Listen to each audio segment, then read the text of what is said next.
Nós adotamos a palavra escoamento como sendo sinônimo de movimento, um tipo de movimento de um fluido.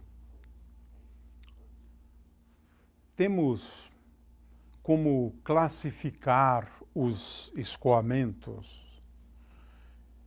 Escoamento de tal forma a que as grandezas físicas relevantes não variam com o tempo. Esse é um tipo de escoamento. O escoamento, podemos dar mais de um nome.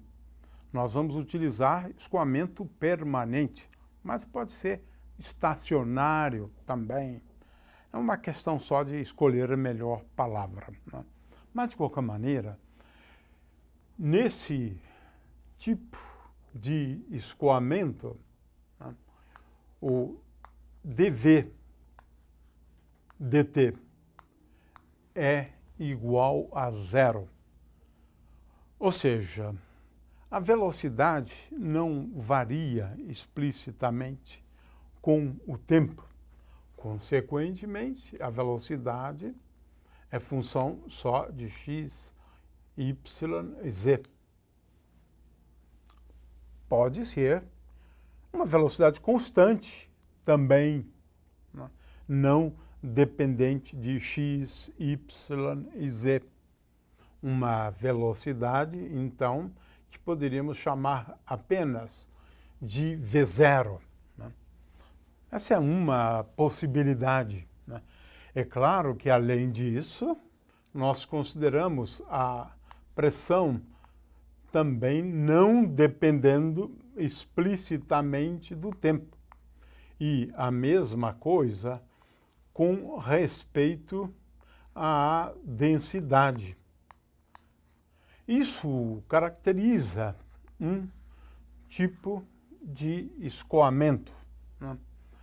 Um escoamento permanente. Para esse tipo de escoamento, muitas vezes as coisas se simplificam, né? Por exemplo, se a gente olhar para a equação de Euler, lá tem um termo dV dt.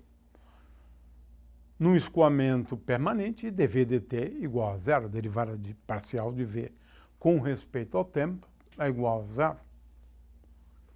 Vamos olhar, né, para a equação da continuidade, no caso de um escoamento permanente, e vou fazer uma aplicação relativamente simples, né?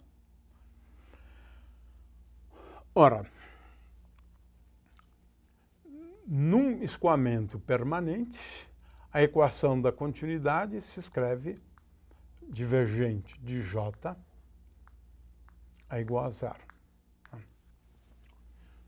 Ora, um uso possível, né, dessa equação, né, agora lembrando que essa equação é a mesma coisa que a integral ao longo de uma superfície fechada do vetor J, escalar ds, é igual a zero. Ou seja, se eu considerar uma superfície fechada no interior do fluido, ou que contenha o fluido, isso é suficiente também, né? E essa aqui é uma superfície S fechada. O resultado é que integral, né, ao longo de uma superfície fechada do vetor J escalar ds é igual a zero. Então, no caso de um escoamento permanente, sempre vou poder fazer uso ou dessa expressão aqui. S pode ser uma superfície qualquer. Ora, vamos fazer uma aplicação bem simples, né, de como as coisas se simplificam no caso do escoamento permanente, porque eu já tenho aqui uma expressão, né, bem simples já, né? Vamos ver como é que a gente pode aprender alguma coisa no caso de um escoamento permanente, utilizando essa equação aqui, ou esta aqui. Bom, eu tenho aqui uma figura, né? Eu tenho aqui uma figura onde eu tenho um escoamento, um líquido, e aqui tem um tubo. Tem um tubo entre essas linhas, né, brancas aqui. Ora, eu agora vou pensar numa superfície fechada, composta, em primeiro lugar, vamos tentar visualizar essa superfície, né? Eu tenho a superfície aqui do tubo, essa superfície do tubo, mas para a superfície ficar fechada, eu tenho que levar em conta esta outra superfície aqui, que eu vou tomar sempre de tal forma que a normal a ela seja paralelo à velocidade. De forma que aqui eu tenho uma normal, aqui eu tenho uma outra normal, num sentido oposto àquele. Então, nós temos aqui essa integral aqui contém, portanto, a integral de j escalar ds é composta, já que a superfície é fechada, a superfície S é fechada, são três termos, né? A superfície fechada, né? Vamos chamar essa superfície aqui de 1, e essa superfície 1 tem área A1. Essa superfície aqui vamos chamar de 2, área A2. E, finalmente, a superfície 3. Né? A superfície 3. Agora, então, isso aqui é igual, eu estou falando de uma integral ao longo de uma superfície fechada. Então, eu tenho a integral ao longo da superfície S1, porque essa superfície fechada ela é composta por 3. S1, que é essa primeira aqui, S1, J escalar ds1, mais a integral de J escalar ds2, mais a integral de J escalar ds3. S3. S3 é essa superfície aqui, que eu indiquei. Esta aqui, do tubo. Aqui está a superfície S3. Essa é a superfície S2 e essa aqui é a superfície S1. Ora, isso aqui, a integral disso é igual a zero. Vejam, o tipo de escoamento que a gente tem, este elemento de superfície ds3 é perpendicular a essa superfície, mas o movimento do fluido é perpendicular a ds3. Consequentemente, v, portanto, né, escalar ds3 igual a zero. Portanto, esse primeiro termo dá este primeiro termo, claro, olhando da minha direita, né, para a esquerda, este termo é igual a zero. Esse termo é igual a zero. Agora, para a gente calcular esses dois, né, então a gente precisa levar em conta J1, né, o valor de J nesta superfície S1, né, e vamos admitir, né, que fizemos uma escolha de tal forma que J é paralelo a ds1 na primeira superfície e J é paralelo a ds2 na segunda superfície. No entanto, J está sempre neste sentido, e esta superfície DS2, ela está paralelo a J e com o mesmo sentido de J. Esta aqui, a superfície tem um sentido oposto. Consequentemente, eu posso escrever que este primeiro termo é igual a J1 vezes, agora, a integral de ds1 é igual à área da superfície 1. Portanto, J1A1 é este primeiro termo, mas cuidado por conta do sinal. Portanto, o sinal aqui é menos, porque J tem esse sentido e a normal, a superfície, tem o sentido oposto. Então, o primeiro termo é menos J1A1. Este segundo termo, por outro lado, é mais J2A2. E, portanto, isto é igual a zero. A conclusão, portanto, é que, neste caso, eu tenho J1A1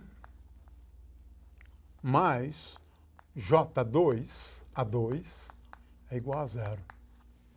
Ora, o que significa que, se a densidade for diferente num ponto ou no outro, eu tenho ρ1 vezes a velocidade do fluido nessa superfície que eu estou admitindo ser a mesma, V1, né?